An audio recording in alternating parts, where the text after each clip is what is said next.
El secreto enterrado de Villa de las Rocas. Ella aceptó vivir en la casa que todos evitaban y descubrió algo que transformaría su destino para siempre.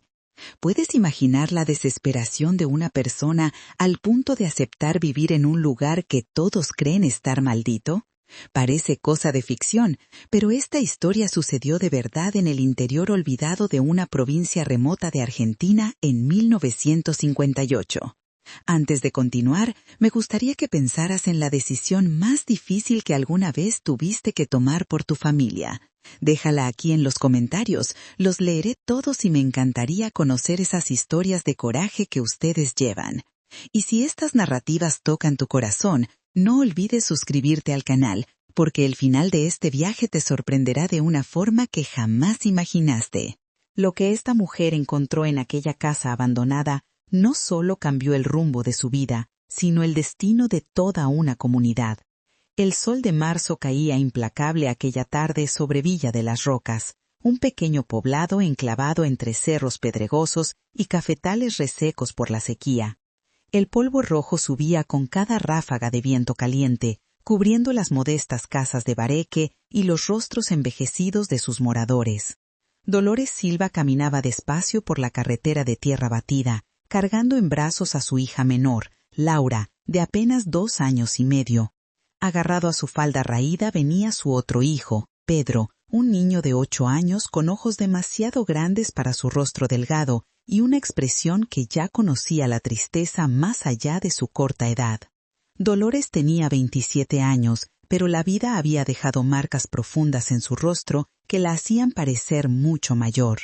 Su piel morena, antes luminosa y llena de vitalidad, ahora estaba marcada por un cansancio que parecía no tener fin y por un dolor que la acompañaba en cada movimiento. El cabello crespo recogido en un moño deshecho se escapaba en mechones rebeldes por todos lados. Su vestido de percal, que un día tuvo colores alegres, ahora estaba descolorido y remendado en diversos lugares, un testimonio silencioso de tiempos mejores que parecían pertenecer a otra vida, casi como si fueran recuerdos de otra persona. Dolores no usaba zapatos. Sus pies descalzos, agrietados y cubiertos por la tierra roja característica de la región, conocían cada piedra puntiaguda y cada espino del camino que recorría diariamente. Hacía apenas 5 meses que su marido José había desaparecido sin dejar rastro.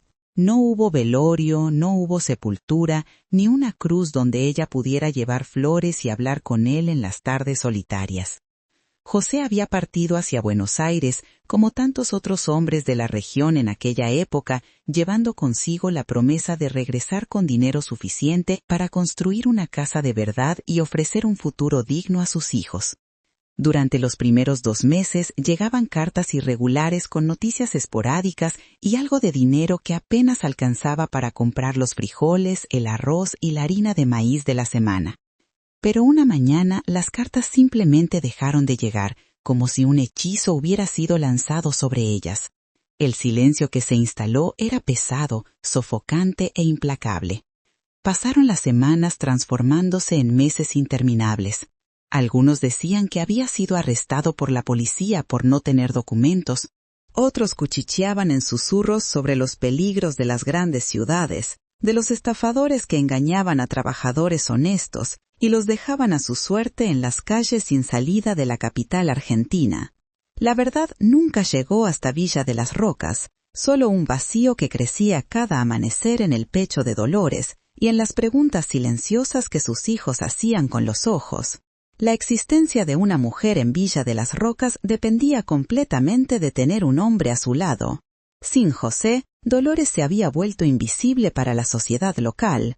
No poseía tierras registradas a su nombre, no tenía propiedades. El poco dinero que había guardado se agotó rápidamente, y su familia apenas conseguía mantenerse a sí misma, mucho menos ayudar a una viuda con 2 niños pequeños. Sus padres habían fallecido años atrás, víctimas de una fiebre amarilla que se llevó a casi 1 decena de personas de la villa en cuestión de semanas. José era hijo único y su madre también ya había partido de este mundo hacía mucho tiempo. Dolores estaba completamente sola en un mundo que no tenía la menor piedad de las viudas ni compasión por los huérfanos de padre vivo. El coronel Sebastián Ferreira, un hombre corpulento y de mirada severa, que era propietario de la mayoría de las tierras cultivables y del único almacén de ramos generales de la región, la mandó llamar 2 semanas después de que el rumor sobre la desaparición definitiva de José se extendiera como fuego en paja seca. Dolores entró en la casa grande, la única construcción de mampostería de 2 pisos en toda la villa, con el corazón encogido y sus 2 hijos agarrados a sus manos temblorosas. El coronel Sebastián estaba sentado en un sillón de cuero gastado, bebiendo aguardiente de caña, y ni siquiera levantó los ojos cuando ella cruzó la puerta chirriante. Mi José se fue, buscando trabajo honesto para mantenernos, comprando víveres en su tienda, dijo Dolores. Su voz era un hilo frágil pero determinado. Él era un hombre trabajador y honrado. Solo le pido que me deje seguir en la casita donde vivíamos. Puedo hacer cualquier servicio, lavar ropa, planchar, cocinar la huerta, lo que sea necesario. Solo necesito un techo para mis hijos pequeños. El coronel Sebastián finalmente levantó la pesada cabeza. Sus ojos pequeños y gélidos la recorrieron de pies a cabeza con puro desprecio. Dolores, José me debía una buena suma en la libreta de fiado. La casa donde ustedes vivían es de mi propiedad. Ya tengo otra familia que la necesita, una familia con un hombre que puede trabajar en mis tierras y pagarme lo que me deben. Dolores sintió como si el suelo se hubiera abierto bajo sus pies descalzos, lista para tragarle entera. Pero, coronel Sebastián, no tenemos a dónde ir. Mis hijos son pequeños, todavía necesitan cuidado. Deme solo un poquito de tiempo, hasta que consiga arreglármelas de alguna manera. El coronel soltó una carcajada seca y cruel que resonó por las paredes de la sala. El tiempo cuesta dinero, mujer, y tú no tienes ni uno ni otro. Tienes hasta el domingo para sacar tus cosas de allí, y puedes agradecer que estoy siendo caritativo. Podría haberlos echado a la calle el mismo día que dejaste de pagar lo que debes. Dolores intentó suplicar una vez más, pero el coronel Sebastián ya había vuelto su atención al vaso de aguardiente de caña, dando la conversación por terminada de forma definitiva. Ella salió de aquella casa grande con sus hijos, sintiendo un frío en el alma que el sol abrasador de una provincia remota de Argentina no conseguía calentar de ninguna manera. El mundo entero se había transformado en un callejón sin salida, en una trampa de la cual no había escapatoria. En los días que siguieron, Dolores peregrinó de puerta en puerta por la villa, ofreciendo sus servicios a cambio de un rinconcito donde pudiera tender las esteras para que sus hijos durmieran. Pero las respuestas eran siempre las mismas, dichas con vergüenza pero con firmeza. Las familias ya eran demasiado numerosas, la cosecha de café había sido pésima ese año y el dinero era más escaso que la lluvia en agosto. Una viuda con 2 bocas hambrientas que alimentar representaba una carga que nadie estaba dispuesto o en condiciones de asumir. Algunas mujeres de buen corazón le ofrecían un plato de comida o una taza de café con panela, mirándola con una lástima que dolía más que el rechazo directo, pero nadie abrió las puertas de su casa para recibirla. Ella sentía el peso de las miradas clavadas en su espalda mientras caminaba por la calle principal de la villa. Oía claramente los cuchicheos que cesaban abruptamente cuando ella se acercaba. La decisión del coronel Sebastián era ley absoluta en aquel lugar, y ayudar a Dolores significaba desafiar al hombre que controlaba sus vidas, sus deudas y su sustento. La soledad se transformó en un muro invisible pero sólido que la separaba de todos aquellos a quienes un día había llamado vecinos y conocidos. El domingo llegó como una sentencia de muerte, y Dolores necesitó recoger sus pocas pertenencias que cabían en un saco de arpillera, 2 esteras viejas para dormir, 3 mantas remendadas, una olla de hierro, otra de barro y la ropa raída de sus hijos. Se sentó bajo la escasa sombra de un muelle a la orilla del camino, con Laura durmiendo en su regazo sudado y Pedro mirando fijamente el horizonte con una seriedad que un niño jamás debería tener, y se preguntó si morir de hambre al borde del camino sería su destino final. Fue exactamente en ese momento de desesperación absoluta que ella oyó hablar de la casa. Doña Benita, una curandera anciana que vivía en las afueras de la villa y a quien todos respetaban pero también temían en igual medida, fue quien mencionó el lugar por primera vez. La vieja se acercó a ella con pasos lentos y cuidadosos, apoyada en un bastón de madera nudosa. Sus ojos oscuros y profundamente arrugados parecían guardar la sabiduría acumulada de generaciones enteras. Ofreció a Dolores un pedazo de panela y un mate con agua fresca sacada de la tinaja de barro. «Cuando el destino acorrala a la oveja, hija mía», dijo doña Benita con una voz ronca como hoja seca, «hasta la oveja más mansa descubre que tiene fuerza para escalar la montaña más empinada». Dolores levantó el rostro, sus ojos llenos de un desespero mudo que no necesitaba palabras. «¿Qué montaña me queda por escalar, doña Benita? Nadie en esta villa quiere saber de mí y de mis hijos». La anciana señaló con su mentón huesudo en dirección a un cerro distante, donde las ruinas de una construcción antigua se dibujaban contra el cielo anaranjado del atardecer. Allí arriba, la casa de los Tavares está abandonada desde los tiempos de la guerra civil. Un destello frágil de esperanza, como una brasa resistiendo al viento, se encendió en el pecho apretado de Dolores. ¿Por qué está abandonada hace tanto tiempo? ¿No tiene dueño? Doña Benita hizo la señal de la cruz rápidamente, casi por reflejo. No tiene dueño en este mundo de los vivos. Dicen que pertenece a ella, a la mujer que llora en el pozo. La curandera contó entonces la historia que todas las madres de la región usaban para asustar a los niños desobedientes. La casa había pertenecido a doña Elena Tavares, una mujer de posesiones y de orgullo herido durante la época conturbada de la política. Cuando los conflictos llegaron a la villa, su marido fue muerto a tiros en una emboscada, y en medio de todo aquel caos sangriento, su única hija pequeña desapareció sin dejar rastros. Algunos decían que la niña había caído en el pozo y se había ahogado, otros juraban que había sido llevada por desconocidos. Doña Elena enloqueció de tanto sufrimiento. Contaban que ella vagaba por los campos de labranza durante días y noches seguidas, llorando y llamando por el nombre de su hija, hasta que una mañana la encontraron muerta al lado del pozo seco, con una expresión de dolor congelada en el rostro. Desde aquel día fatídico, la gente de la villa juraba que su espíritu continuaba allí, atrapado en aquel lugar.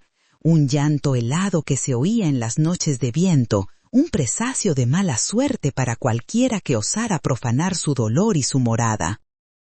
«Nadie vive allí desde hace más de 40 años», concluyó la vieja curandera con gravedad. «Dicen que el lugar trae desgracia, que enferma a los niños y ahuyenta la suerte de quien se atreve a vivir allí». Dolores tragó saliva, sintiendo un escalofrío recorrer su espalda a pesar del calor sofocante. Pero entonces miró a sus hijos, a Pedro que temblaba a su lado y a Laura que dormía ajena a todo, tan pequeña e indefensa. ¿Qué era el fantasma de una madre desesperada comparado con el fantasma bien real del hambre, del frío y del abandono? Un techo era un techo, aunque estuviera habitado por la tristeza profunda de un alma en pena. No necesitó oír más nada para tomar su decisión. Esa misma tarde, cargando sus escasas pertenencias en la espalda y con sus 2 hijos como única compañía, Dolores inició la caminata empinada hasta el cerro de los Tavares. La senda estaba casi invisible, un rastro engullido por la maleza alta y por los espinos que se extendían como garras afiladas a ambos lados del estrecho camino.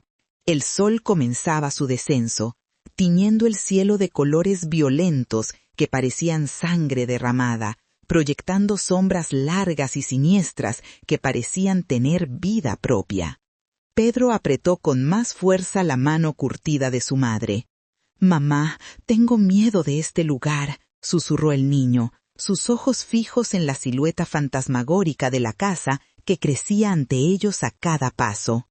Dolores se agachó a su altura y lo miró fijamente a los ojos asustados, forzando una sonrisa que su corazón no sentía. «No tienes que tener miedo, hijo mío. Es solo una casa vieja que está pidiendo cariño.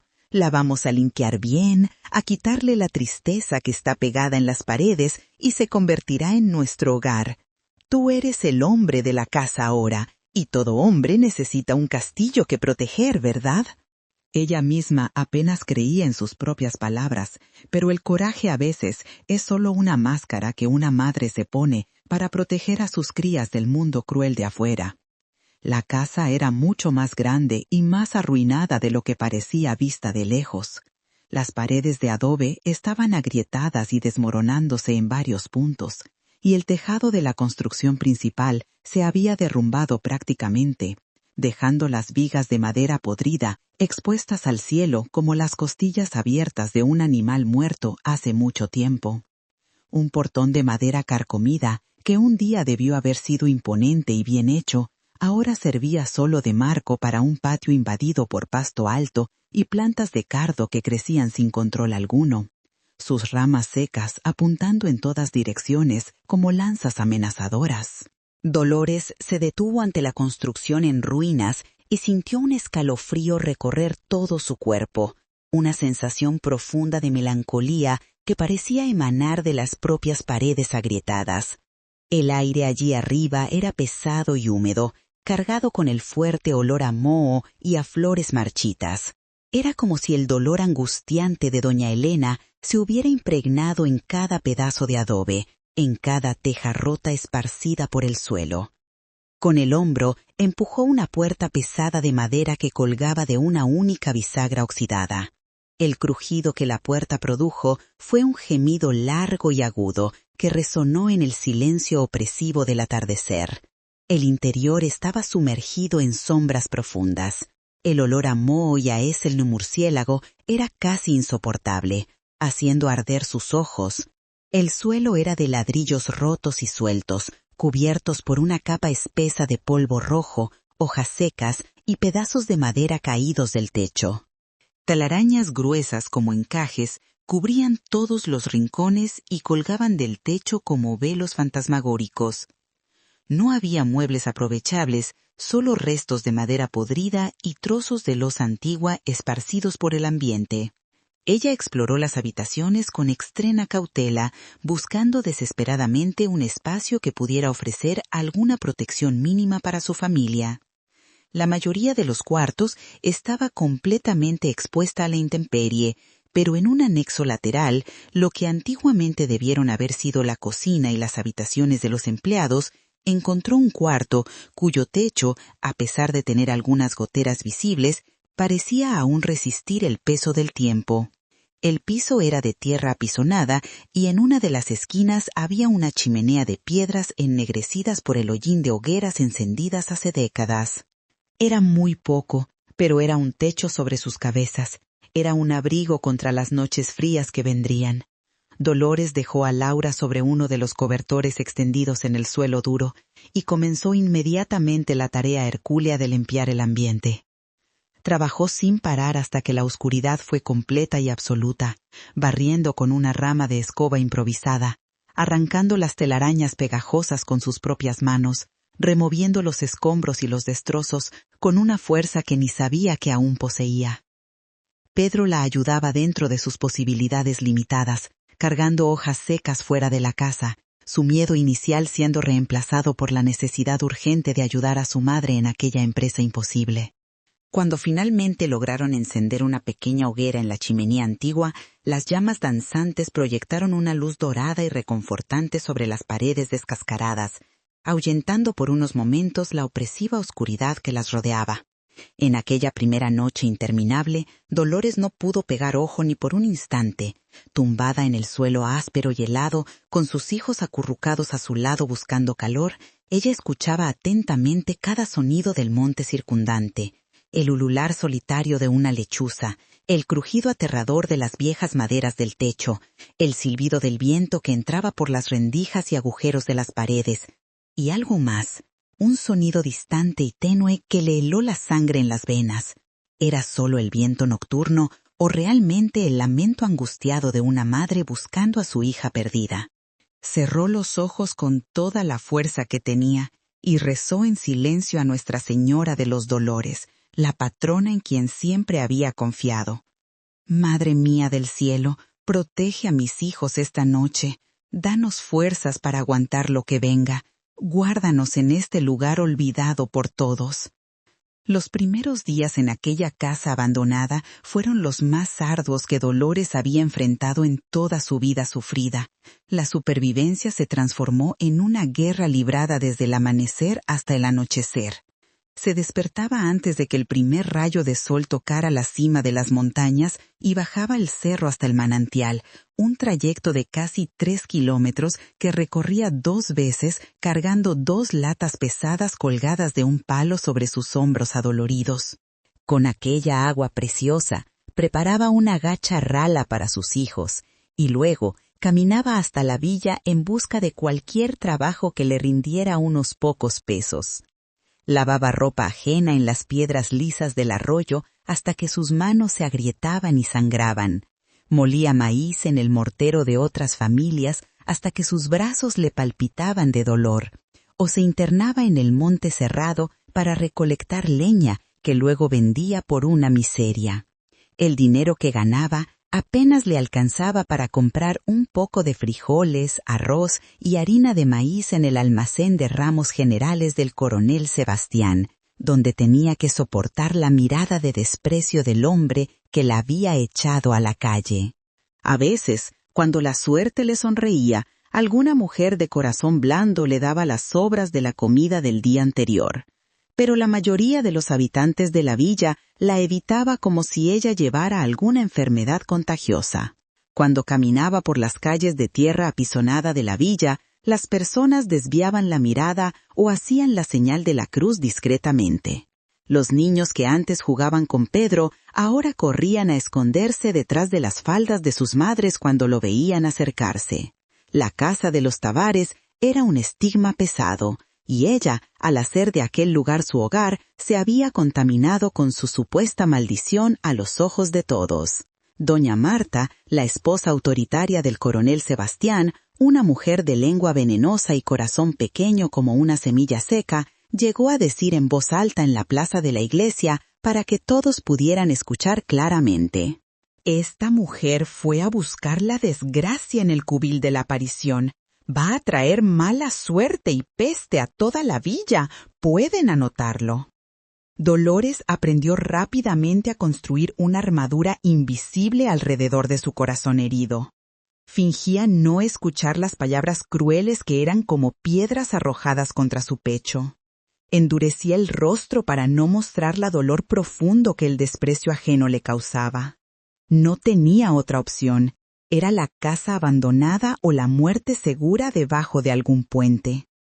Una tarde cálida, después de casi un mes entero viviendo en aquellas ruinas olvidadas, mientras intentaba reparar una parte del techo de su cuarto usando hojas de plátano y barro rojo, oyó a Pedro gritar fuerte desde el patio. Corrió aterrorizada pensando inmediatamente en una serpiente venenosa o un escorpión amarillo. Encontró al niño cerca de los antiguos corrales desactivados, con los ojos muy abiertos de sorpresa, señalando insistentemente hacia la tierra apisonada. «Mamá, mira, el suelo aquí hace un ruido diferente, parece que está hueco por debajo». Dolores, aún exhausta del día de trabajo pesado, prestó atención a la observación de su hijo. Golpeó con el pie descalzo el lugar que Pedro indicaba. De hecho, el sonido era completamente diferente, un eco amortiguado que no correspondía a la tierra compacta y dura del resto del patio. La curiosidad, una emoción que pensaba haber perdido para siempre, despertó dentro de ella como una llama pequeña pero insistente. Con la ayuda de un trozo de madera puntiaguda que encontró entre los escombros, comenzó a cavar el suelo con determinación. La tierra estaba suelta y blanda, como si hubiera sido removida muchos años atrás y nunca más hubiera sido compactada adecuadamente. Apenas había cavado unos 40 centímetros cuando la madera golpeó algo sólido que definitivamente no era piedra. El sonido fue inconfundible, madera contra madera. Su corazón comenzó a latir desbocado en el pecho. Se arrodilló en el suelo y con las manos callosas comenzó a remover la tierra con frenesí creciente. Lo que descubrió fue una trampilla antigua de madera casi completamente destruida por la humedad del suelo, con una argolla de hierro corroído por el tiempo y el óxido. Pedro la observaba con admiración, sus ojos infantiles brillando de emoción. —¿Qué es esto, mamá? ¿Será un tesoro escondido de bandidos? Dolores no respondió de inmediato. Un miedo ancestral se mezcló con una expectativa extraña y poderosa.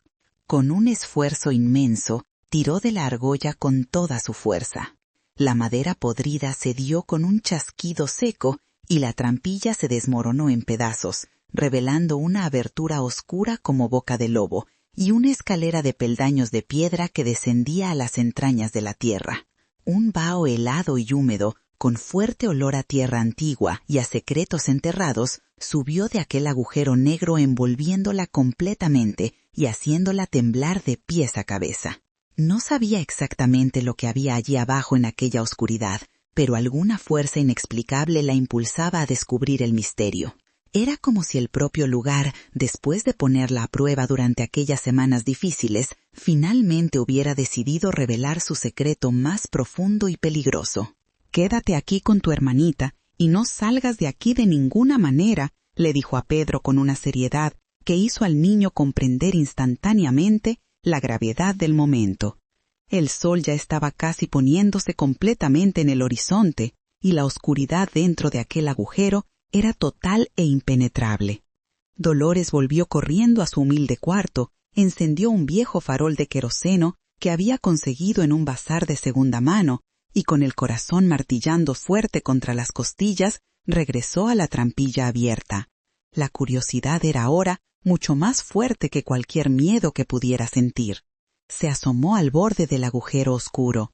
Los peldaños de piedra eran empinados y resbaladizos por la humedad acumulada de décadas. Respiró hondo llenando sus pulmones de valor y comenzó a descender con extremo cuidado. La luz trémula del farol proyectando su sombra danzante y distorsionada sobre las paredes de tierra compactada. El aire se volvía más frío y denso con cada peldaño que bajaba. Olía a confinamiento absoluto, a polvo de siglos acumulados. El sótano no era muy grande, apenas un espacio de aproximadamente 4 metros cuadrados con el techo abovedado y bajo. Era evidente que había sido excavado a propósito, con planificación, para servir como escondite secreto. Al principio, la luz tenue reveló solo más telarañas y el suelo de tierra seca y agrietada, pero al mover el farol en dirección a un rincón específico, un brillo opaco y metálico llamó su atención inmediatamente. Allí estaban, cubiertos por una lona gruesa, mohosa y rasgada, 3 baúles grandes de madera oscura trabajada, con cierres y bisagras de hierro forjado a mano. Al lado de ellos había varios envoltorios envueltos en tejidos toscos que se deshacían al toque. Un intenso escalofrío de anticipación recorrió todo el cuerpo de Dolores. ¿Sería esto lo que la leyenda de la casa había ocultado durante todo este tiempo? Con las manos temblando visiblemente, colocó el farol en el suelo de tierra y se acercó a los misteriosos baúles. No tenían candado ni cerrojo alguno. Levantó la pesada tapa del primero con esfuerzo. El interior la dejó completamente sin aire en los pulmones, pero no por el brillo del oro que quizás una parte ingenua de ella esperara encontrar allí.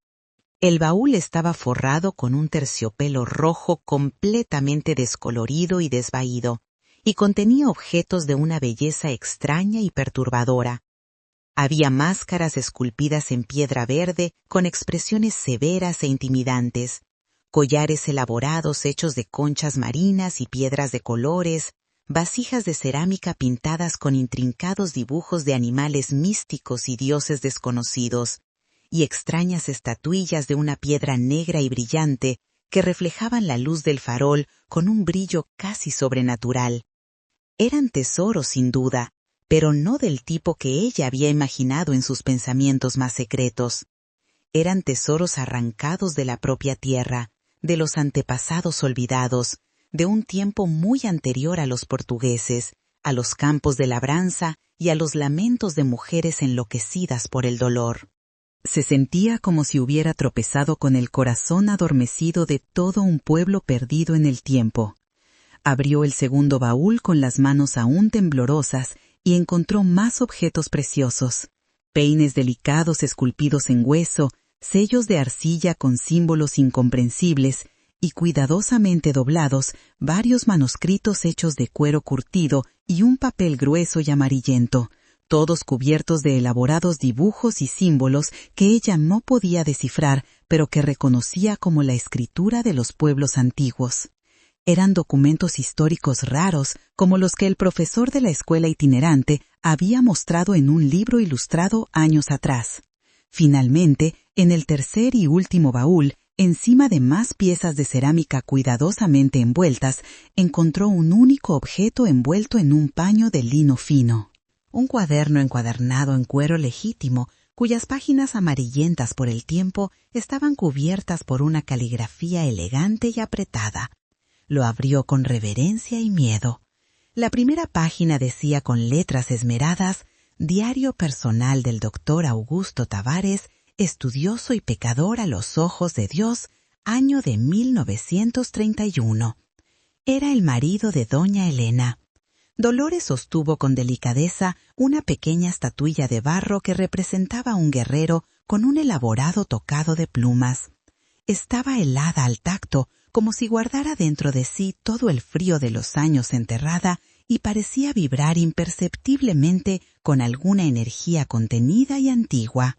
No tenía la menor idea de cuánto aquello podría valer en dinero real, pero en ese momento preciso, sentada en la oscuridad absoluta del sótano secreto, rodeada por los vestigios silenciosos de un mundo completamente perdido en el tiempo, sintió el peso abrumador de la historia en sus manos callosas. No había encontrado el dinero robado de algún revolucionario ni el oro escondido de un hacendado rico. Había encontrado algo infinitamente más profundo, más importante y potencialmente más peligroso que cualquier fortuna en monedas.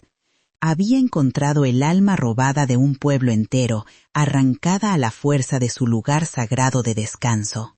Se quedó allí inmóvil por largos minutos, mientras la llama del farol tremolaba y proyectaba sombras fantasmagóricas en las paredes húmedas, sin tener la menor idea de que aquel descubrimiento, lejos de representar su salvación tan esperada, estaba a punto de transformarse en su prueba más terrible. Subió lentamente del sótano, sosteniendo el diario de cuero en las manos, sintiendo su peso como si fuera de plomo puro. Acomodó a sus hijos, que ya se habían dormido en el suelo duro, al lado de la hoguera agonizante, los cubrió con cuidado y se sentó lo más cerca posible de la luz tenue del farol. Abrió el diario nuevamente y con la punta del dedo índice siguió las líneas elegantes y apretadas de tinta ya descolorida. La historia que el doctor Augusto contaba en aquellas páginas amarillentas la atrapó completamente y le heló la sangre en las venas. Él no era solo un hacendado común, era un hombre completamente obsesionado por la historia antigua, un coleccionista voraz de artefactos indígenas, como él mismo los denominaba con orgullo en las páginas iniciales. El diario describía con una precisión que rozaba la frialdad cómo había pasado años enteros estudiando mapas coloniales antiguos y sobornando a los ancianos de las aldeas cercanas para descubrir la ubicación exacta de un sitio arqueológico que las leyendas de la región describían como territorio sagrado y absolutamente intocable. Finalmente consiguió encontrarlo, escondido en una gruta profunda en el corazón de la sierra, protegido por la vegetación cerrada. Con un grupo de hombres contratados en la capital argentina y armados hasta los dientes, profanó el lugar sagrado sin cualquier ceremonia, llevando consigo absolutamente todo lo que encontraron de valor. Describía el acto no como un saqueo criminal, sino como un rescate científico importante, salvando las piezas preciosas de la ignorancia y de la superstición primitiva de los indios, como escribió literalmente. El orgullo y el desprecio escurrían de cada palabra cuidadosamente elegida. Algunas páginas más adelante, la narrativa comenzó a volverse más sombría y perturbadora. El doctor Augusto relató con detalles un enfrentamiento violento con el viejo guardián del lugar sagrado, un chamán que al descubrir el sacrilegio cometido se plantó ante él completamente desarmado, solo con los ojos llenos de una tristeza milenaria y una furia contenida que parecía quemar por dentro. Con voz grave y pausada, el anciano pronunció una advertencia solemne que el doctor Augusto transcribió en su diario con una mezcla curiosa de burla y un nerviosismo mal disimulado entre líneas. La piedra y el barro que robas no guardan riqueza material, sino el espíritu sagrado de los ancestros. Has despertado la codicia, y esa será la serpiente venenosa que morderá a tus propios descendientes. La tierra jamás olvida las ofensas. La sangre inocente que clama desde estas tumbas violadas encontrará eco en las paredes de tu propia casa hasta el fin de los tiempos. El doctor Augusto había descartado aquello como el delirio incomprensible de un salvaje ignorante, pero las entradas siguientes del diario se fueron volviendo progresivamente más inquietas, paranoicas e incoherentes. Escribía largamente sobre disputas acaloradas con sus hombres de confianza que querían vender las piezas valiosas a intermediarios que negociaban con coleccionistas extranjeros dispuestos a pagar fortunas. Hablaba de sombras humanas que veía moviéndose en los límites de la propiedad durante la madrugada, de la sensación constante y opresiva de estar siendo vigilado por ojos invisibles, de la certeza absoluta de que sus antiguos cómplices conspiraban secretamente para robarle su precioso descubrimiento arqueológico. La alegría inicial de la posesión se había transformado rápidamente en el miedo enfermizo de la pérdida inminente. La última entrada estaba fechada en junio de 1932. La caligrafía antes tan esmerada y controlada era ahora un garabato casi ilegible, manchado en algunos tramos por gotas de lo que podría ser vino tinto o quizás sangre reseca. Los levantamientos armados están cada vez más cerca de la villa. Dicen que las tropas federales avanzan por todo el interior. Pero mi verdadero enemigo no es la revolución política que asola el país. Es Rodríguez, mi antiguo socio. Tengo la certeza absoluta de que él vendrá aquí. Usará toda esta confusión generalizada como cortina de humo perfecta para tomar por la fuerza lo que es legítimamente mío por derecho de descubridor. Elena no logra comprender la gravedad de la situación. Piensa que son solo objetos decorativos sin importancia. No entiende que es la historia viva de una civilización entera, y ella me pertenece por completo. Escondí absolutamente todo en el sótano secreto que mandé construir. Jamás encontrarán nada, incluso si revuelven cada palmo de esta propiedad. Que se pudra todo antes de que él ponga sus manos inmundas en mi tesoro. La supuesta maldición del viejo chamán, qué tontería primitiva y ridícula. La única maldición real es la codicia insaciable de los hombres sin escrúpulos. Dolores cerró el diario con fuerza, levantando una pequeña nube de polvo. Un escalofrío profundo recorrió todo su cuerpo. La historia de la mujer que lloraba en el pozo, la locura progresiva de doña Elena, la inexplicable desaparición de la hija pequeña de la pareja, todo cobraba un sentido nuevo, terrible y perfectamente lógico. No era el fantasma vengativo de una mujer muerta el que maldecía este lugar olvidado. Era el eco amplificado de la codicia destructiva de un hombre sin conciencia. La tragedia familiar no había nacido de un espíritu sobrenatural, sino de la profanación calculada y el robo deliberado de algo sagrado. Miró fijamente en dirección al patio oscuro de afuera, en dirección a la trampilla que llevaba al sótano secreto. Ahora comprendía perfectamente la situación en que se encontraba. No había encontrado ningún tesoro salvador.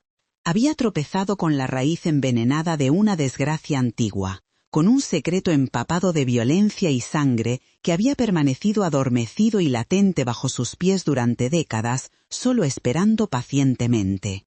Dolores empujó los baúles pesados de vuelta a su rincón en el sótano, cubrió cuidadosamente los envoltorios con la lona mohosa y subió la escalera de piedra. Con tierra roja y piedras pesadas, volvió a tapar completamente la entrada de la trampilla, intentando desesperadamente borrar cualquier vestigio visible de la abertura, como si al esconderla de la vista pudiera también enterrar el conocimiento terrible y peligroso en su propia mente. No podía tocar aquello de ninguna manera. Era dinero maldito, peligroso, nacido de un sacrilegio imperdonable contra los muertos. Intentó desesperadamente seguir su vida como si absolutamente nada hubiera sucedido. Se levantaba con la primera luz del amanecer, bajaba el cerro en busca de agua fresca, buscaba trabajo por la villa, pero el conocimiento pesado de lo que yacía enterrado bajo sus pies la atormentaba constantemente. Cada vez que encendía la hoguera para cocinar, imaginaba las máscaras de piedra verde mirándola fijamente desde la oscuridad del sótano. Cada vez que sus hijos inocentes jugaban en el patio, sentía que estaban corriendo y saltando sobre una tumba profunda de secretos mortales y violencia antigua. El diario del doctor Augusto lo había guardado en el fondo de su saco de arpillera, un recordatorio constante y amenazador del peligro mortal que había invitado involuntariamente dentro de su refugio desesperado. La historia de la codicia desenfrenada y la ruina completa se repetía incesantemente en su cabeza como una cantinela sombría, y la advertencia terrible del viejo chamán resonaba en sus oídos como una campana fúnebre. Durante los días que siguieron al descubrimiento, vivió con el alma permanentemente sobresaltada, saltando de susto con cada ruido extraño, temiendo que la sombra amenazadora de algún descendiente del tal Rodríguez o de los antiguos cómplices del doctor Augusto apareciera golpeando su frágil puerta en cualquier momento. 10 días después de encontrar los artefactos malditos, la pequeña Laura enfermó gravemente. Comenzó con una tos seca e insistente que fue empeorando progresivamente con el paso de las horas. Las noches se volvieron más frías y húmedas en aquella casa arruinada, y la humedad penetrante se infiltraba por todas las grietas y agujeros de las paredes de adobe. Pronto la tos persistente se transformó en una fiebre altísima que hacía a la niña delirar y llamar a personas que no existían. Su cuerpecito diminuto ardía en brasas, sus labios se resecaron y agrietaron, y su respiración era un silbido áspero y doloroso de escuchar. Dolores hizo absolutamente todo lo que sabía y que su madre le había enseñado. Preparó tés medicinales de guaco y menta, aplicó compresas heladas de paño mojado en su frente febril, y rezó todas las oraciones y novenas que su abuela le había enseñado en la infancia. Pero la fiebre terca no cedía ni un poco. Laura dejó completamente de comer cualquier cosa, se negaba incluso a algunos sorbos de agua, y pasaba los días y las noches interminables en un estado preocupante de letargo, interrumpido solo por ataques violentos de tos que la dejaban morada y sin aire, temblando de pies a cabeza. Pedro, apavorado con el estado de su hermanita, no se apartaba de ella ni por un instante, observándola con sus ojos grandes, desbordando de una impotencia devastadora que partía el corazón ya destrozado de su madre en 1000 pedazos. Dolores sabía muy bien que los remedios caseros que conocía no serían suficientes esta vez. Laura necesitaba urgentemente un médico de verdad, de remedios modernos que solo se conseguían comprar en la farmacia de la ciudad grande a 2 días enteros de viaje. Y eso costaba mucho dinero, más dinero del que ella había visto junto en toda su vida de privaciones. En la madrugada fría del 4.º día de enfermedad, la niña tuvo una convulsión aterrorizante.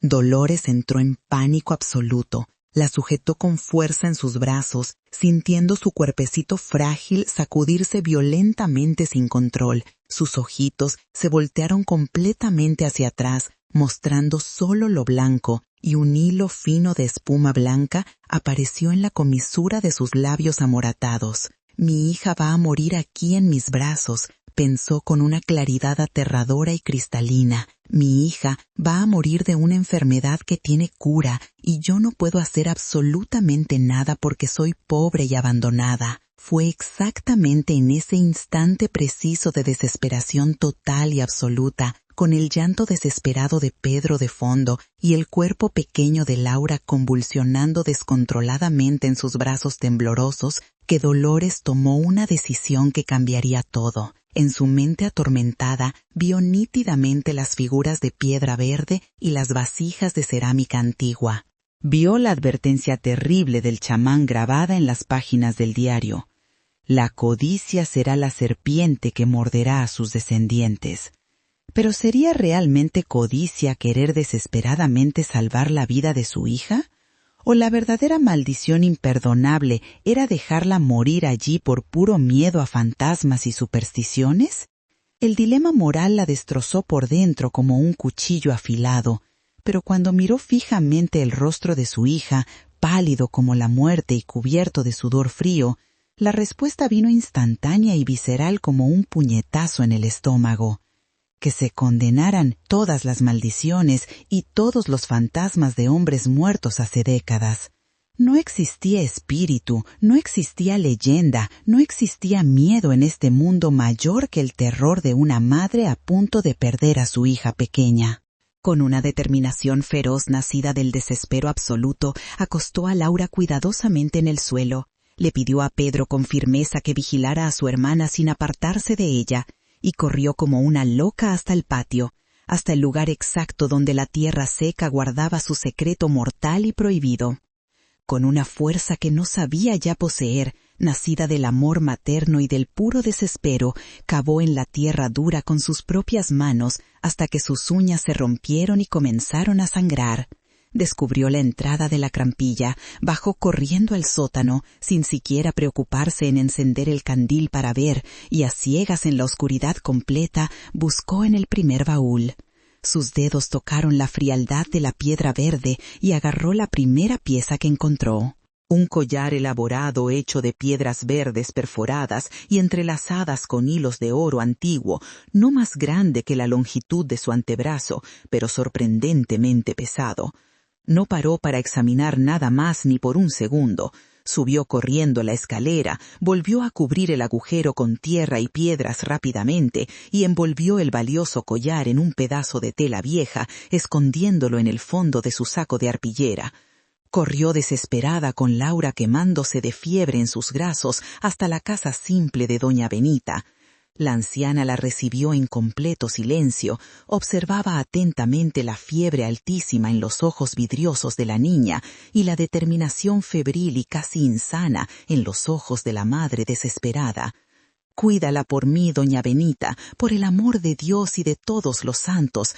Vuelvo mañana antes del anochecer con el remedio que la salvará».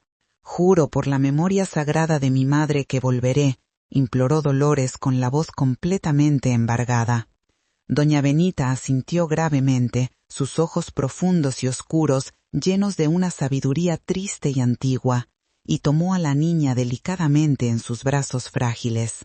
No hizo ninguna pregunta incómoda, pero Dolores sintió con absoluta certeza que la vieja curandera sabía perfectamente, o al menos intuía con claridad, que ella estaba a punto de cruzar una frontera peligrosísima, de la cual quizás no hubiera retorno posible. Dejó a Pablo al cuidado de la anciana, le dio un beso prolongado en la frente sudorosa, y sin mirar una sola vez hacia atrás, comenzó a caminar con determinación por la carretera polvorienta que llevaba hasta la ciudad grande, hasta Córdoba. Caminó durante horas y horas interminables bajo el sol implacable de marzo, y cuando la noche finalmente cayó trayendo el frío de la sierra, continuó caminando sin parar bajo la luz plateada y fantasmagórica de la luna llena. El miedo y la adrenalina pura eran el único combustible que mantenía sus piernas temblorosas en movimiento. Cada paso doloroso era una oración susurrada por la vida de su hija. El collar de piedra verde en el fondo de su saco parecía pesar 1 tonelada entera, un secreto helado y peligroso presionado contra sus espaldas lastimadas. Llegó a las afueras de la capital provincial cuando el sol naciente comenzaba a pintar el cielo de rosa y naranja, completamente exhausta, cubierta de la cabeza a los pies de polvo rojo y completamente desorientada por el ruido ensordecedor de los primeros tranvías eléctricos y por el movimiento frenético de las personas apuradas. Nunca en toda su vida había estado en un lugar tan inmenso y aterrador. Se sentía minúscula y completamente invisible en medio de tanta gente. Durante horas interminables vagó por las calles anchas del centro sin coraje de entrar en las tiendas elegantes y bien arregladas que exhibían mercancías caras en las vitrinas relucientes. Finalmente, en una callejuela estrecha y mal iluminada apartada del movimiento principal, avistó una pequeña tienda con un letrero descolorido que decía «Antigüedades y rarezas, compra y venta». El establecimiento tenía un aire polvoriento y misterioso que le dio el coraje necesario para empujar la puerta de vidrio. Un hombre de mediana edad, flaco como una rama seca, con gafas de montura dorada y ojos pequeños y astutos como los de un gavilán cazador, la recibió de detrás de un mostrador completamente abarrotado de objetos extraños de los más variados tipos.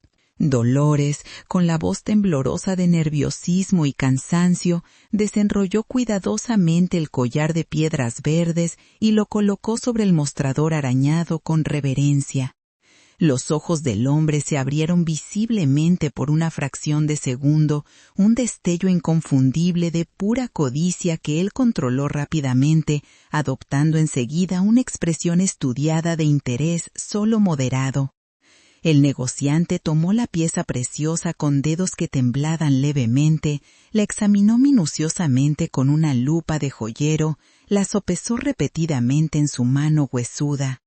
Su corazón latía desacompasado en el pecho estrecho. Sabía perfectamente que tenía delante de sí una auténtica joya precolombiana, una pieza rarísima de museo que valía una verdadera fortuna en el mercado clandestino internacional de antigüedades. «¿De dónde sacaste esto, hija mía?», preguntó con una voz artificialmente amable y paternal.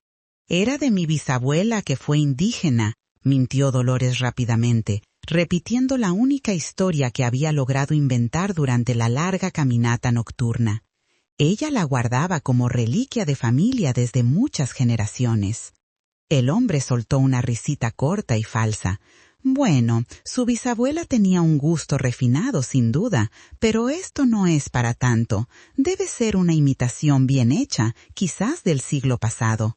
Puedo darte 300 pesos por ella, y con eso ya es mucho. Estoy corriendo un riesgo enorme. Dolores no entendía absolutamente nada de valores de mercado ni de arte antigua. 300 pesos le sonaban como una fortuna inalcanzable, más que suficiente para pagar cualquier médico y comprar todos los remedios necesarios para salvar a su hija. Asintió positivamente con la cabeza, demasiado ansiosa por terminar pronto aquella transacción y volver corriendo a casa.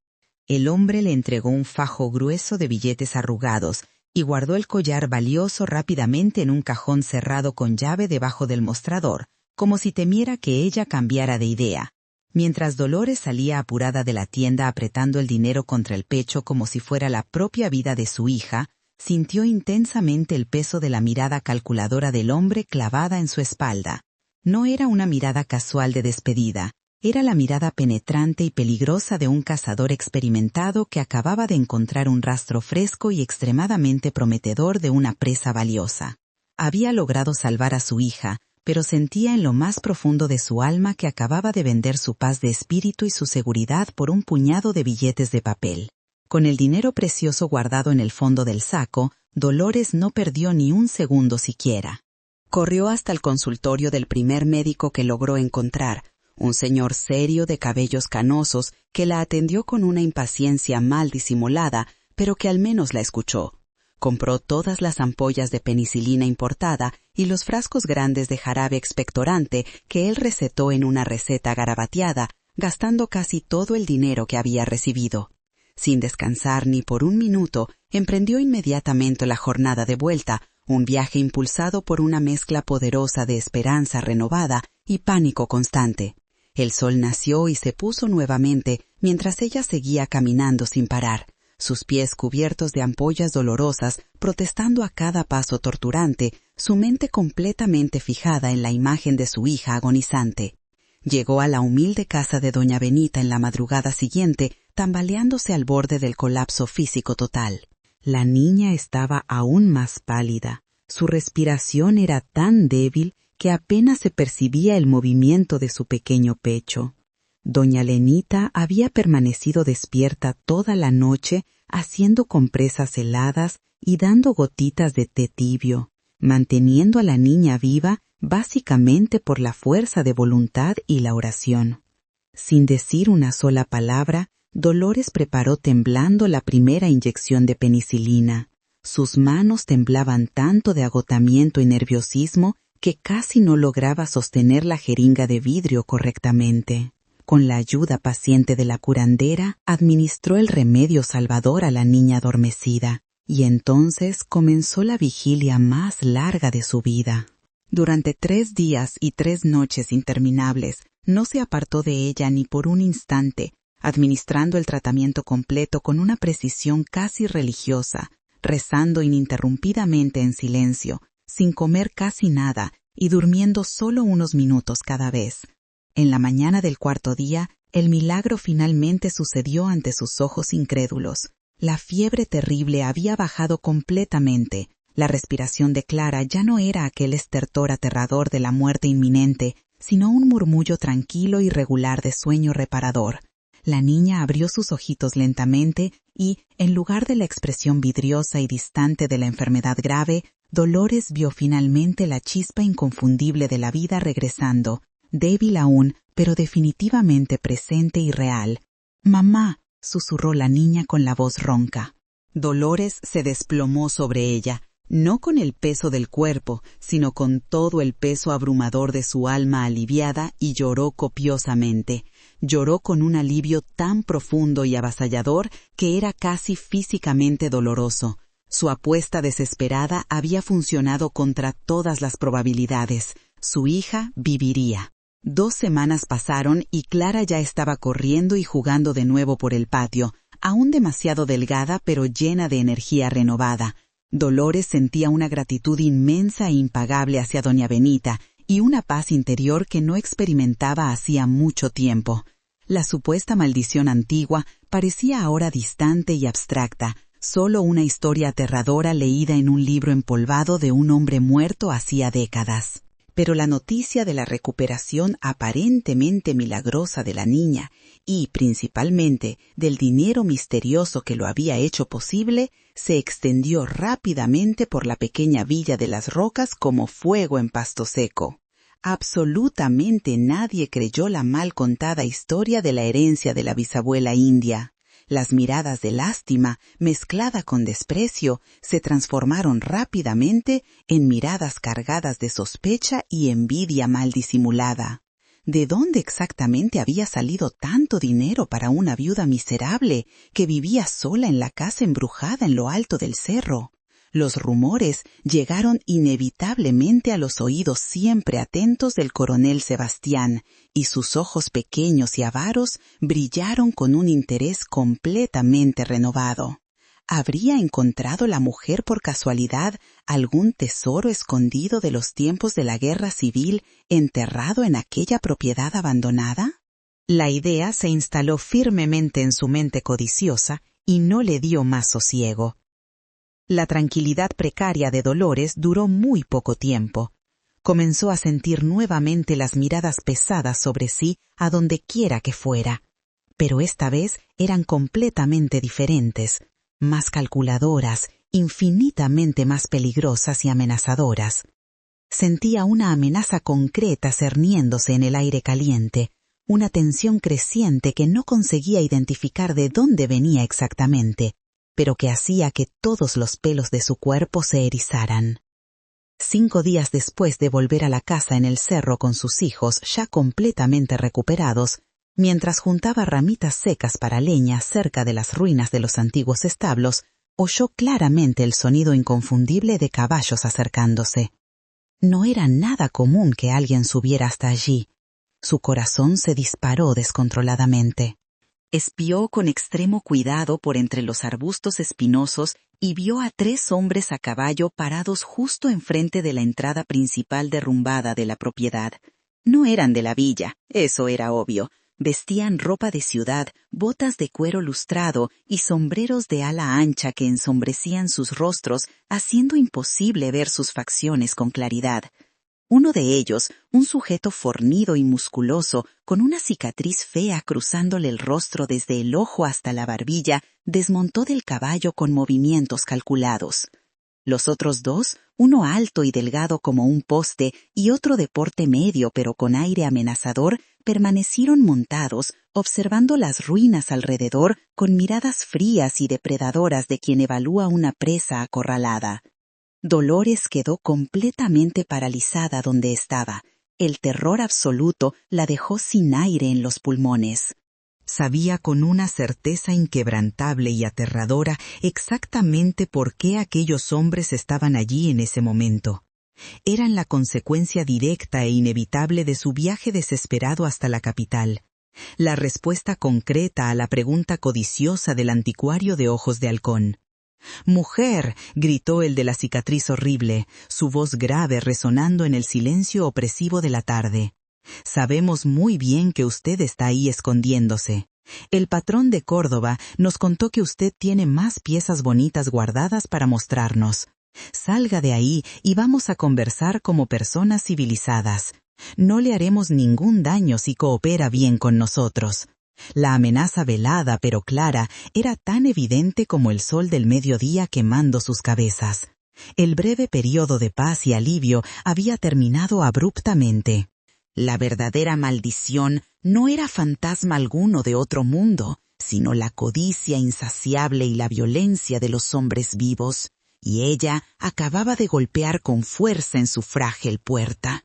El corazón de Dolores martillaba violentamente contra sus costillas doloridas. Sus hijos estaban jugando inocentemente dentro del cuarto precario, completamente ajenos al peligro mortal que se acercaba inexorablemente.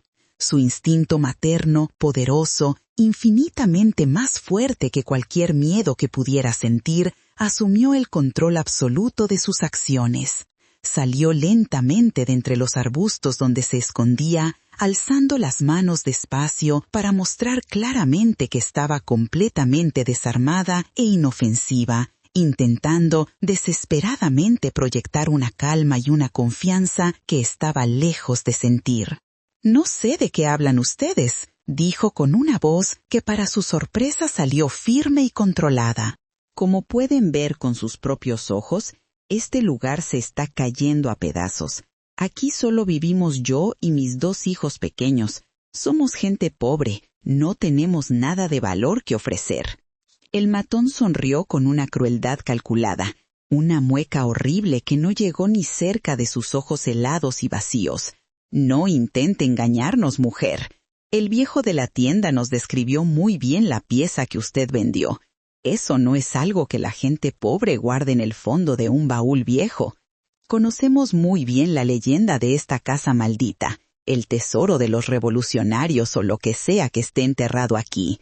Cuéntenos dónde está escondido, y nos iremos en paz, dejándola a usted y a los niños tranquilos.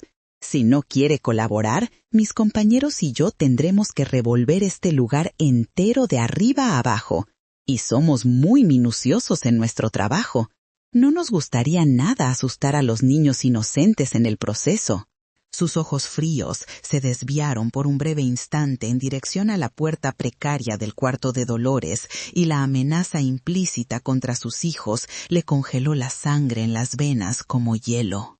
Dolores sintió un terror visceral y primitivo, pero la simple imagen mental de sus hijos en peligro le dio una fuerza completamente insospechada que ni sabía poseer. Se mantuvo erguida y firme.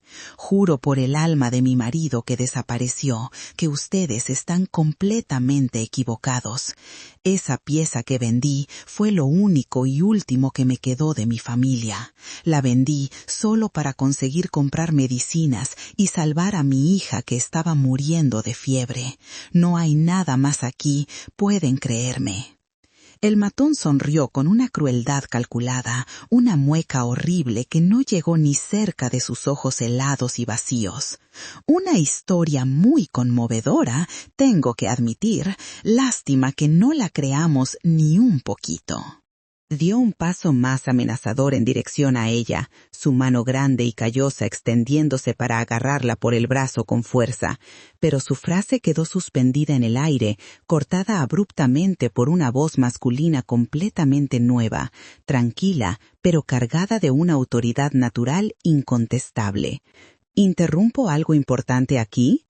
Todos se giraron instintivamente en dirección a la voz inesperada. Un hombre estaba parado exactamente al inicio del sendero estrecho que subía hasta la propiedad abandonada. No era de la villa, eso quedó inmediatamente claro. Aparentaba tener alrededor de 55 años, con cabellos canosos bien cortados y una expresión inteligente y atenta detrás de gafas de montura moderna. Vestía una camisa social de lino beige y pantalones caqui bien planchados, ropa típica de alguien de la ciudad grande, pero que estaba claramente acostumbrado a trabajar en el campo. A su lado estaba un muchacho más joven, probablemente de unos 25 años, de apariencia estudiosa y nerviosa, que sostenía una carpeta con papeles y observaba toda la escena con ojos desorbitados de aprensión. Más abajo en el sendero, parcialmente escondido por los árboles, era posible ver un jeep verde oliva estacionado, viejo pero extremadamente bien conservado. Dolores reconoció al hombre mayor inmediatamente con un sobresalto. Era el médico que había atendido a su hija en la capital, aquel que había hecho preguntas amables más sus insistentes preguntas sobre su origen y su historia mientras examinaba a Clara. Los tres hombres a caballo se tensaron visiblemente, evaluando con cuidado al recién llegado inesperado. No parecía representar una amenaza física directa, pero su presencia súbita e inesperada era definitivamente una complicación indeseada. «No se meta en asuntos que no le conciernen, señor», gruñó el de la cicatriz con voz amenazadora. «Estamos teniendo aquí una conversación particular con la dueña de la propiedad». El doctor ignoró completamente al matón y fijó su mirada directamente en Dolores. Vio claramente el pánico absoluto estampado en sus ojos y la forma instintiva como ella se posicionaba protectoramente entre aquellos hombres peligrosos y la puerta donde sus hijos estaban. «Doña Dolores», dijo él con voz firme y tranquila, «vine aquí específicamente a buscarla a usted». Después de atender a su hija en mi consultorio y escuchar su historia, quedé extremadamente intrigado. Soy el profesor Dr. Fernando Almeida, arqueólogo de la Universidad Nacional y director del Museo Histórico Estatal. Este de aquí es mi asistente de investigación, Ricardo. El joven asintió tímidamente con la cabeza, sus manos apretando nerviosamente la prancheta contra el quecho. Conseguí rastrear la pieza excepcional que usted vendió en aquella tienda de antigüedades en el centro, continuó el profesor con seriedad. Es una pieza auténtica y extremadamente rara de la cultura tupí-guaraní, probablemente del siglo XIV o XV, de valor histórico y científico incalculable. Aquel comerciante deshonesto le pagó una fracción ridícula del valor real y ya estaba intentando venderla ilegalmente a coleccionistas extranjeros cuando conseguimos intervenir y apoderarnos de la pieza con la ayuda de la Policía Federal. Él está preso ahora, respondiendo por tráfico de patrimonio histórico nacional. Dolores abrió mucho los ojos, asimilando lentamente las palabras. Los tres hombres a caballo intercambiaron miradas rápidas y cargadas de significado entre sí, claramente recalculando la situación completamente alterada. El profesor continuó hablando, ahora dirigiéndose directamente a los intrusos con una autoridad que hizo que hasta los matones retrocedieran imperceptiblemente. E imagino que ustedes estén aquí por el mismo motivo torpe, ¿no es verdad? Vinieron a intimidar y amenazar a una mujer indefensa y a sus hijos pequeños para robar artefactos arqueológicos que pertenecen legalmente al patrimonio cultural argentino. Somos solo cobradores de deudas, doctor, mintió el hombre de la cicatriz con una desenvoltura sorprendente. La fallecida doña Elena Tavares, que era propietaria de esta casa, debía dinero a nuestro patrón. Vinimos solo a cobrar lo que es de derecho. ¡Qué interesante!, respondió el profesor con una sonrisa fría que no transmitía ninguna simpatía. Porque doña Elena Tavares falleció hace más de 25 años y todas sus deudas prescribieron hace décadas. Además, esta propiedad fue formalmente abandonada y revertida al municipio por falta de herederos legales hace 15 años. Cualquier reclamación de deuda antigua es completamente nula ante la ley. Pero está bien, si ustedes quieren discutir eso en detalles, mi asistente aquí puede llamar ahora mismo a la delegación provincial y ustedes pueden presentar sus documentos formalmente. Ricardo sacó un radiotransmisor del bolsillo de su camisa, dejando bien claro que la amenaza no era vacía. Los tres hombres se entremiraron nuevamente. La situación había cambiado completamente de figura. Ya no era más una mujer sola y vulnerable, sino testigos de la capital, autoridades universitarias y la posibilidad concreta de involucramiento policial. El líder escupió con rabia en el suelo empolvado. «Esto aquí no termina así», dijo con voz baja y amenazadora, apuntando un dedo grueso en dirección a Dolores. «Nos vamos por ahora, pero volveremos para buscar lo que es nuestro por derecho». Montó en su caballo con un movimiento brusco y los tres partieron descendiendo la senda a toda velocidad, levantando nubes de polvo rojo. El profesor esperó hasta que el sonido de los cascos se perdió completamente en la distancia antes de acercarse a Dolores, que se había derrumbado de rodillas en el suelo, temblando convulsivamente de alivio y choque tardío. «Gracias, doctor», consiguió decir con voz embargada. «Usted nos salvó. Ellos iban a...» Su voz falló completamente. «Sé exactamente lo que pretendían hacer», dijo el profesor gentilmente, ayudándola a levantarse con cuidado. «Y sinceramente, van a volver cuando se den cuenta de que ya nos hemos ido. Hombres así no se rinden fácilmente cuando hay dinero de por medio. Pero podemos resolver esto de una forma que la proteja completamente a usted y a sus hijos». Dolores lo miró con una mezcla de esperanza desesperada y desconfianza aprendida. «¿Cómo así, doctor?». El profesor respiró hondo, organizando sus pensamientos. «Doña Dolores, necesito ser completamente honesto con usted. Aquella pieza que vendió no surgió de la nada. Piezas de esa calidad y autenticidad forman parte de conjuntos mayores, de sitios arqueológicos completos. Investigué extensivamente la historia de esta propiedad en las últimas semanas. Sé sobre el doctor Augusto Tavares y sus expediciones no autorizadas, sobre los rumores de una colección escondida. Si hay más artefactos aquí, no pertenecen a nadie individualmente, pertenecen al pueblo argentino, a nuestra historia colectiva. Y más importante aún, mientras estén escondidos aquí, usted y sus hijos estarán en peligro constante».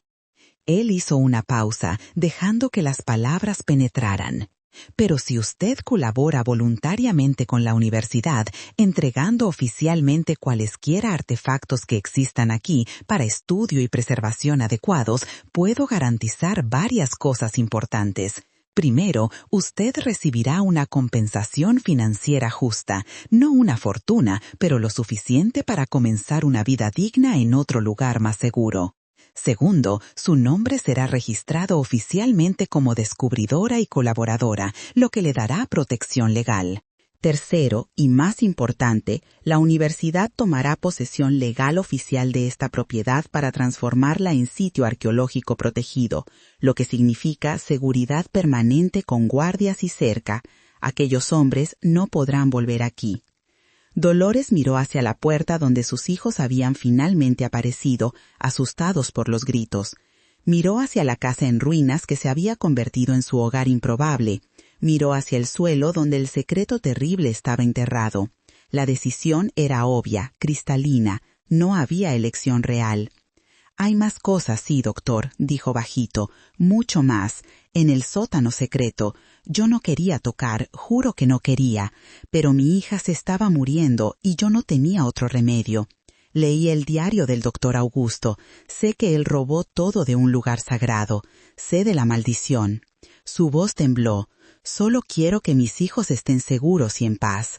Pueden llevarse todo. No quiero nada más de esto cerca de nosotros». El profesor colocó una mano gentil en su hombro. «Usted hizo lo que cualquier madre haría, y no hay vergüenza alguna en eso. Vamos a resolver todo de la manera correcta ahora. Ricardo, llame al equipo que está esperando en la ciudad. Necesitamos seguridad y equipo de documentación». En las semanas que siguieron, la antigua propiedad de los Tavares se transformó en un verdadero hormiguero de actividad controlada. Un equipo completo de arqueólogos, estudiantes universitarios y técnicos especializados se hizo cargo del lugar. Instalaron tiendas profesionales, equipos de iluminación y un perímetro de seguridad con guardias contratados. Dolores los guió hasta el sótano secreto y asistió con una mezcla de alivio y melancolía mientras cuidadosamente catalogaban y removían cada pieza, cada objeto, cada fragmento de cerámica. Había en total 147 piezas individuales, además de 3 códices en piel de animal extremadamente raros y bien preservados. El profesor Fernando explicó con emoción contenida en la voz que era una de las descubiertas arqueológicas más significativas en décadas en la provincia, una colección que reescribiría parte de lo que se sabía sobre las rutas comerciales y las prácticas ceremoniales de los pueblos indígenas de la región en los siglos anteriores a la colonización. «Estas piezas volverán finalmente a donde pertenecen», dijo él solemnemente mientras supervisaba el cuidadoso empaquetado de una máscara ceremonial particularmente hermosa, en vitrinas de museo donde miles de personas, especialmente niños y estudiantes, podrán aprender sobre sus ancestros, donde deberían haber estado hace décadas. Durante todo el proceso, Dolores mantuvo a sus hijos cerca de sí, observando pero no participando. Una parte de ella aún temía alguna retribución espiritual, alguna venganza de los espíritus profanados. Pero a medida que los días pasaban y la casa iba siendo gradualmente vaciada de sus secretos tóxicos, sintió algo cambiar sutilmente. El aire pesado y opresivo que siempre flotaba sobre el lugar parecía disiparse lentamente. Las sombras en las paredes ya no parecían tan amenazadoras. Tal vez era solo su imaginación, pero Dolores juraba que hasta los pájaros habían vuelto a cantar en los alrededores de la propiedad, algo que no sucedía desde que había llegado allí meses atrás. En la última noche antes de que el equipo partiera definitivamente, el profesor Fernando llamó a Dolores para una conversación particular. Le entregó un sobre grueso sellado. «Dentro hay un cheque bancario oficial de la universidad por el valor acordado, suficiente para que usted compre una casa modesta en la ciudad, mantenga a sus hijos por al menos 2 años y quizás comience un pequeño negocio», explicó. También hay documentos oficiales registrando su colaboración voluntaria, lo que la protege legalmente de cualquier acusación de posesión ilegal de artefactos. Y por último, pero no menos importante, aquí hay una carta de recomendación mía para el programa de alfabetización de adultos de la Intendencia.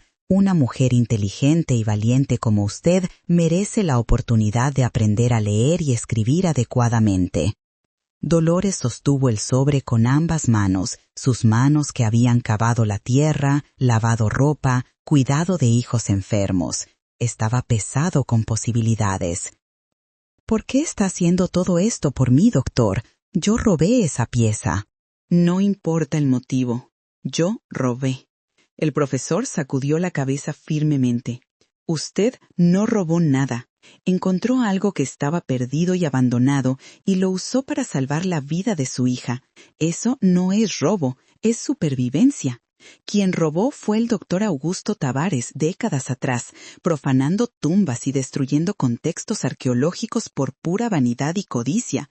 Usted solo corrigió parcialmente ese error histórico, devolviéndolo todo a la sociedad.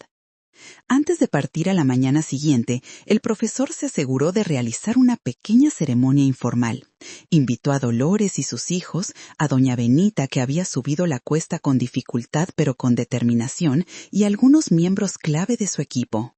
En el lugar exacto donde había estado el sótano secreto, ahora completamente vacío y limpio, encendió incienso de hierbas nativas y pronunció palabras que había aprendido de un anciano de una aldea cercana, pidiendo perdón a los espíritus por la profanación antigua y agradeciendo la oportunidad de corregir el error.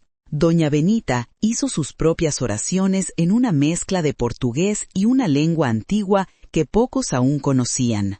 Dolores, sosteniendo las manos de sus hijos, cerró los ojos y también oró en silencio, pidiendo perdón por haber tocado lo que no debía, agradeciendo por la vida de Clara, rogando por protección y por un futuro más tranquilo. Cuando abrió los ojos, el sol de la tarde se filtraba a través de los árboles circundantes, creando patrones dorados en el suelo.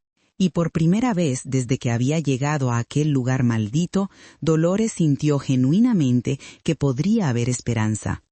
3 meses después, Dolores y sus hijos estaban instalados en una casa pequeña pero sólida en las afueras de una ciudad más grande, con paredes de verdad, techo que no goteaba y suelo de cemento liso. Pablo estaba matriculado en una escuela pública decente donde se estaba recuperando rápidamente del atraso educacional. Clara jugaba en el patio minúsculo pero seguro, completamente sana y llena de vida. Dolores había comenzado a trabajar en una lavandería cooperativa, ganando un salario modesto pero digno y regular. 3 veces por semana asistía a clases nocturnas de alfabetización, luchando con las letras que bailaban en la página, pero determinada a dominarlas. La antigua casa de los Tavares, ahora oficialmente designada como Sitio Arqueológico Villa de las Rocas, había sido cercada y transformada en un pequeño museo de campo. Grupos escolares visitaban regularmente, aprendiendo sobre los pueblos indígenas de la región y sobre la importancia de preservar el patrimonio cultural. Una placa discreta en la entrada mencionaba «Descubierto con la colaboración de Dolores Silva, 1958». No era mucho, pero era un reconocimiento, una pequeña parte de la historia que llevaría su nombre para las futuras generaciones. Dolores nunca más volvió a aquel lugar, no por miedo o superstición, sino simplemente porque aquel capítulo de su vida se había cerrado definitivamente. Las pesadillas con máscaras de jade y espíritus llorando gradualmente desaparecieron. La culpa que cargaba por haber violado algo sagrado fue lentamente reemplazada por la comprensión de que había, en última instancia, ayudado a corregir una injusticia antigua. 1 año después del descubrimiento, en una tarde común de sábado, Dolores recibió una visita inesperada. Era el profesor Fernando, acompañado de una mujer anciana de rasgos indígenas marcados, cabellos blancos largos y una mirada profunda que parecía atravesar a las personas. «Doña Dolores, me gustaría presentarle a doña Jimena», dijo el profesor respetuosamente. «Ella es chamán de la aldea tupí-guaraní del Valle Calchaquí, descendiente directa del pueblo, cuyos artefactos fueron robados por el doctor Augusto Tavares». Dolores sintió su corazón acelerar, un destello de miedo antiguo volviendo. ¿Sería una acusación? ¿Una condena? Doña Jimena se acercó lentamente y, para sorpresa de Dolores, tomó sus manos entre las suyas, que eran sorprendentemente fuertes y cálidas. «Vine aquí para agradecer», dijo la anciana con voz suave pero cargada de emoción. «Vine a agradecer por devolvernos a los antepasados. Durante décadas, nuestros chamanes sintieron que algo andaba mal, que pedazos de nuestra historia y de nuestra alma estaban perdidos, aprisionados en la oscuridad. Usted, sin saber, sin entender, rompió la prisión, liberó lo que estaba atrapado». Dolores sintió lágrimas quemar sus ojos. Pero yo solo lo hice porque estaba desesperada. Vendí una pieza por dinero para salvar a mi hija. No fue por nobleza o bondad.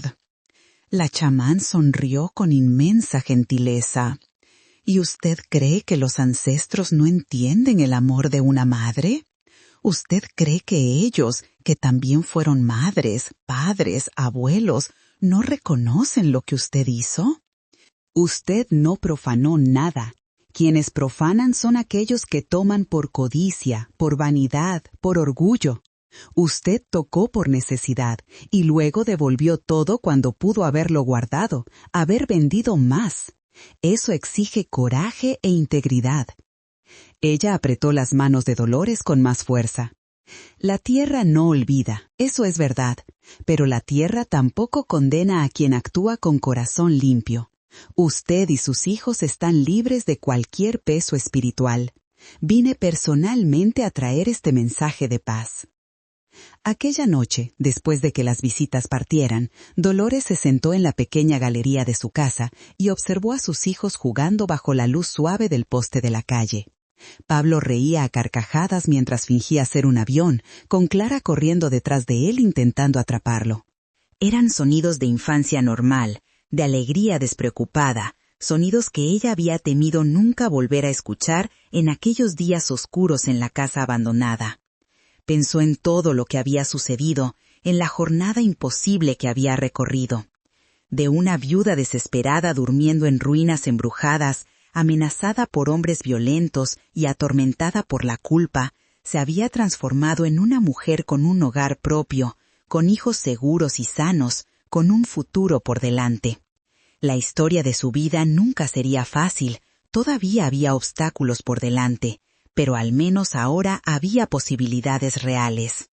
La maldición de la casa de los Tavares, finalmente se dio cuenta, nunca había sido sobrenatural.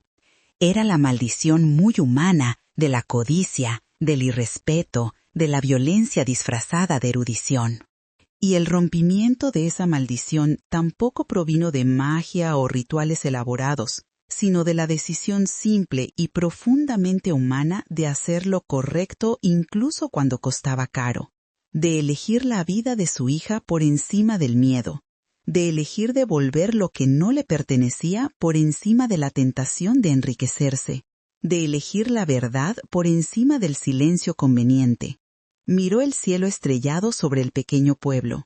En algún lugar distante, en una aldea que nunca visitaría, los artefactos que había encontrado estaban siendo preparados para regresar ceremonialmente al pueblo al que siempre pertenecieron. En algún lugar, el alma inquieta de doña Elena quizás finalmente descansaba, libre de la prisión de los secretos y la codicia de su marido. Y aquí, en este pedazo pequeño pero real de tierra firme, ella y sus hijos estaban finalmente verdaderamente seguros y libres. Y así termina esta jornada extraordinaria de coraje, desesperación, descubrimiento y redención. Si esta historia tocó tu corazón de alguna forma, me alegraría mucho si te suscribieras aquí al canal. Historias así nos recuerdan que incluso en las situaciones más desesperadas, aún existe dignidad, elecciones y la posibilidad de hacer lo correcto. Me gustaría mucho saber, ¿ya has tenido que tomar una decisión extremadamente difícil para proteger a quien amas? ¿Ya estuviste en una situación donde tuviste que elegir entre la supervivencia inmediata y principios importantes? Comparte tu historia aquí en los comentarios. Este espacio es nuestro, una comunidad donde podemos aprender unos de otros, donde cada historia de lucha y superación merece ser escuchada y respetada. ¿Qué aprendiste con la jornada de Dolores? Deja tu reflexión aquí abajo y vamos a construir juntos este espacio de acogida y aprendizaje mutuo. Hasta la próxima historia.